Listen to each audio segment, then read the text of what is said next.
박근혜 정부의 안종범 수석이 기업들에게 최순실의 미르 K재단의 출연금 부담을 느끼게 한 것과 무슨 차이가 있습니까?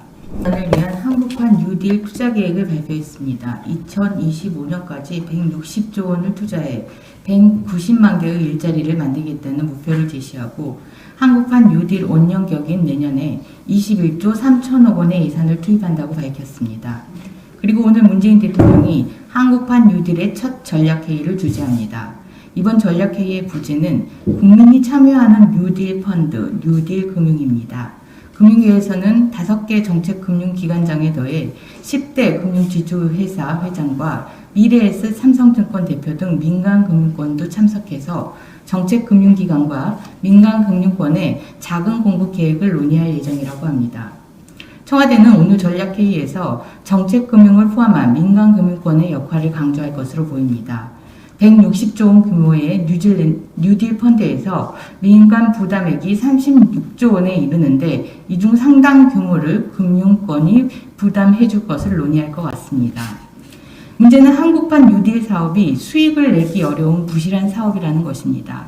한국판 뉴딜의 핵심은 디지털과 그린 사업입니다. 그런데 사업 내용은 범용화된 기술을 단순 보급, 소비하는 사업으로 단기적 경기 부양 효과에 그치는 수준입니다. 노후 기자재 교체 사업 등 한국판 뉴딜이 아니었어도 시간이 흐르면 자연스럽게 이루어졌을 사업입니다. 단순 보급에만 매몰되면 경제에 도움이 안 된다는 건 정부의 신재생 에너지 정책에서 이미 확인됐습니다.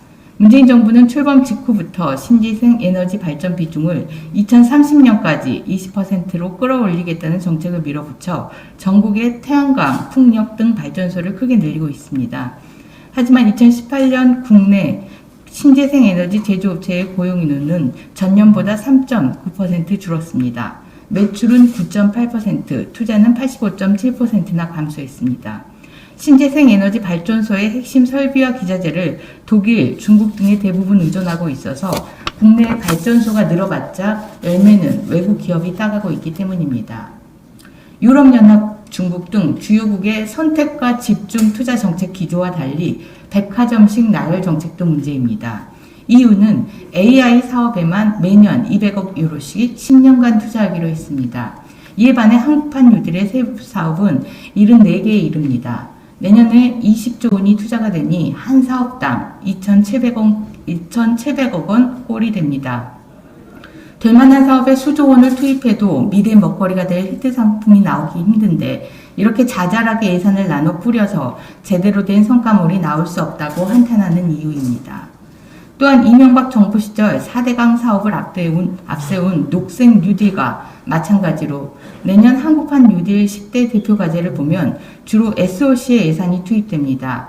국민안전 SOC 디지털화 과제는 국도의 지능형 교통체계 개선 등 사실상 SOC 사업을 띠고 있습니다. 디지털만 붙인 SOC 예산이라는 지적이 나오는 이유입니다. 기본적으로 금융투자는 기업과 기술을 보고 하는 것인데 정부 주도의 인프라 보급 확충 사업에 민간 투자를 끌어들이겠다는 구상부터가 한계입니다. 이렇듯 사업성이 부족한 상태에서 금융권에 많이 투자해달라며 펀드 조성에 속도를 내는 것은 금융권의 자발적 참여를 요구하는 것이 아니라 강요된 부담을 지우는 행위입니다. 청와대가 금융권이 한국판 뉴딜의 사업과 기술에 대한 수익성을 제대로 판단하지 못하도록 부담을 느끼게 한다면 박근혜 정부의 안종범 수석이 기업들에게 최순실의 미르 K재단의 출연금 부담을 느끼게 한 것과 무슨 차이가 있습니까? 청와대와 정부는 수익성을 담보할 수 있도록 한국판 뉴딜 사업의 실효성을 높이는 작업부터 해야 할 것입니다.